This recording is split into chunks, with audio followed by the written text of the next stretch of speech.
Hey there, it's Jenny from Southern Savers. I hope that you've started your garden. If not, I want to talk about where to get produce in bulk or growing produce and putting it away. One of the best ways to save money is buying produce when it's in season, when it is the time that it's growing in your area, and putting it up in the freezer for all those times when it's not in season. So for us, we do this two ways. We're part of a produce co-op, which allows us to buy produce in bulk and then split that amongst a bunch of folks. But we also have our own garden. So however you're going about this, getting produce in bulk, getting it up in your freezer, this is going to save you a ton of money in the end. Not to mention peace of mind, because you've got a freezer full of food. So what I want to really talk about here is once you've acquired your produce, however you've done that, how should we put it up? You've got a couple of options. The three main ways: we can vacuum seal it and freeze it, we can can it, or we can dehydrate it. So we're going to quickly go through those three. Obviously, we could do an entire video on each one, but I just want to hit the highlights. First off, almost everything can be frozen, and that might seem a little crazy to you. You can freeze tomatoes, you can freeze bananas. Everything can be frozen, and honestly, Google is your friend here. So if you are unsure, just Google it, how to freeze bananas. Everybody and their mother has written about it. So you will find somebody's ideas, piece together a few if you're not wanting to trust somebody. There are ways to freeze almost everything. I say almost. The one exception there is leafy greens. If you freeze them, you can, but you're only going to want to use them in soups and stews. And obviously, I'm not really going to do that with a lot of lettuces. We do freeze kale to use in soups later, but not most leafy greens. You're really not going to want to touch unless you cook them first. So if you want to freeze your turnip greens and your collards, go for it. But let's cook them and put them up cooked rather than putting them up fresh, which is what I want to talk about for most of these items. But I did just want to hit on that. Almost everything can be put up in the freezer.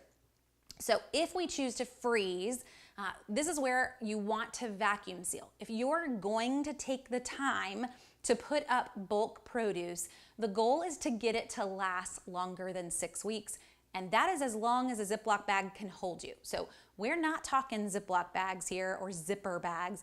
We're talking vacuum sealers. If you're gonna go to this process, make it worth your time and get a vacuum sealer. That's also a whole nother video. You can click over and watch that. We've already posted vacuum sealers versus Ziploc. So to get started in freezing your produce, we're gonna start by cutting and cleaning, washing everything. That's obviously where we're gonna get started no matter how we're gonna put them up.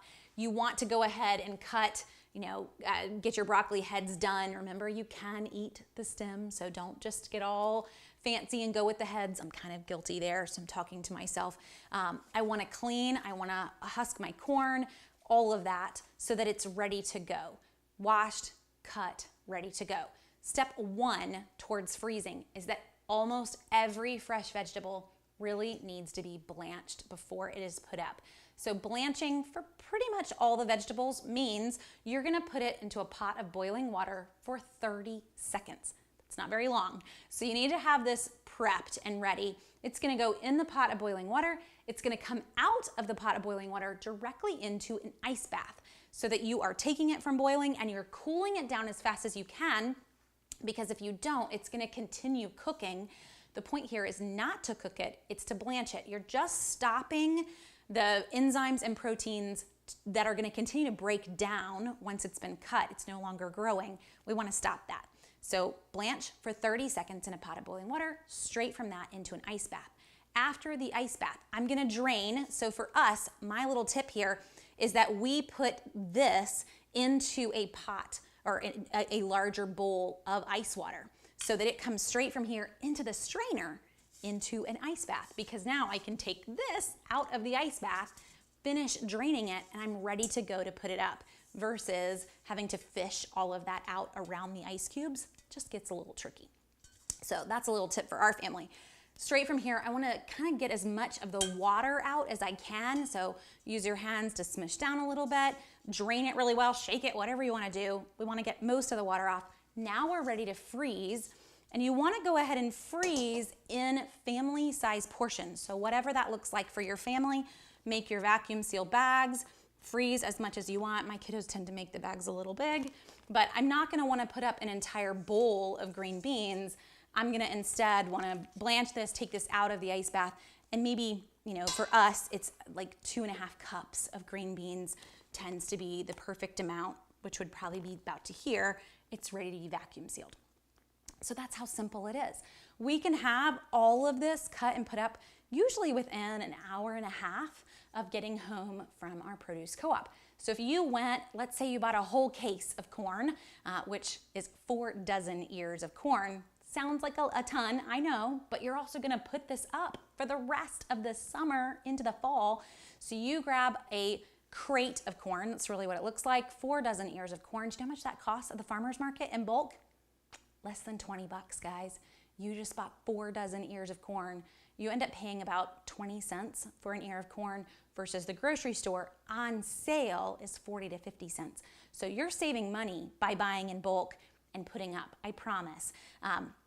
We blanch it for that 30 seconds. We put up the whole ear of corn, or go ahead and break your ears in half. You can get more in the bag that way when we're ready to vacuum seal. Does not take long at all. Not to mention you've already got the cutting boards out, so it's super easy to get it all put away.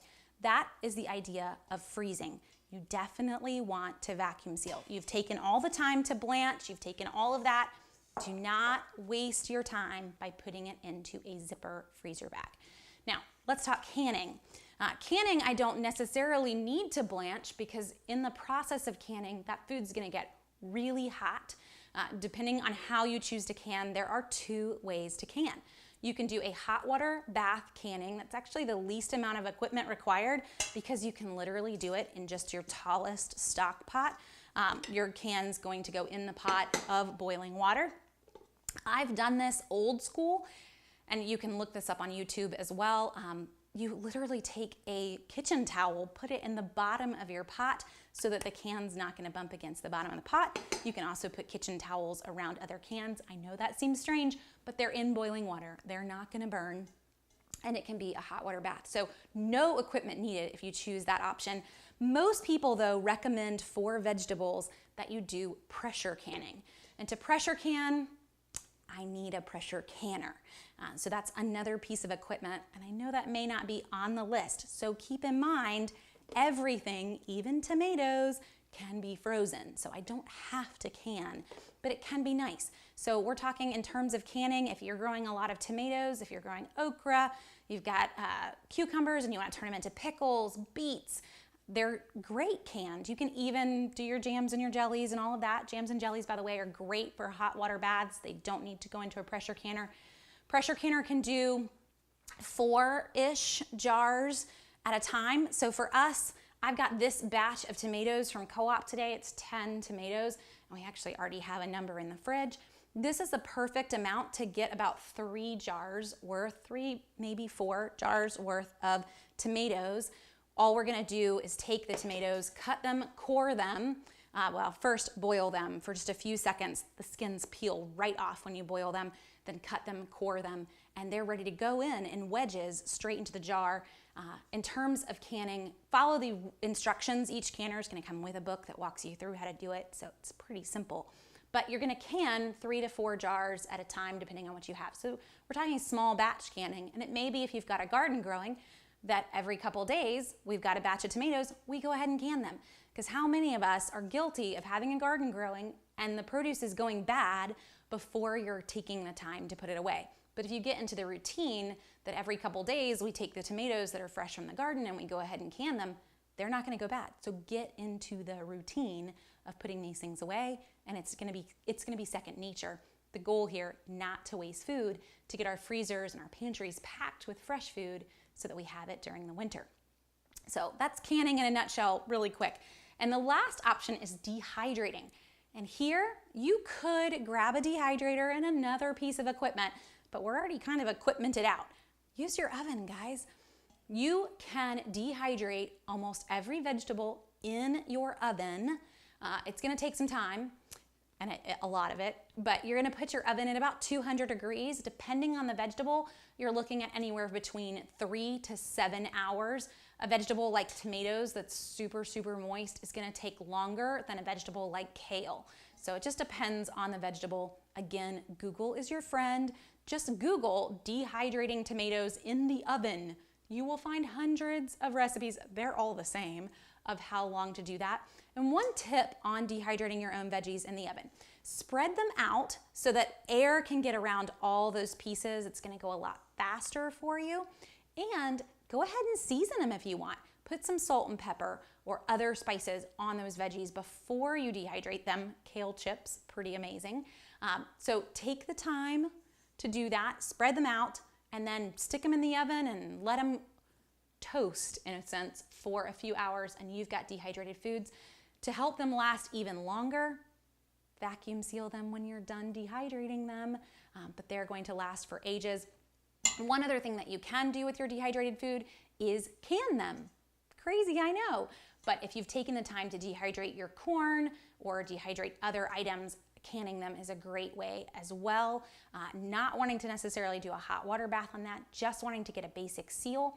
And another idea here, just to mention it, a lot of canners do have an attachment. So if you've got one of these little doodads on your canner, you can switch this out and they have a canning attachment.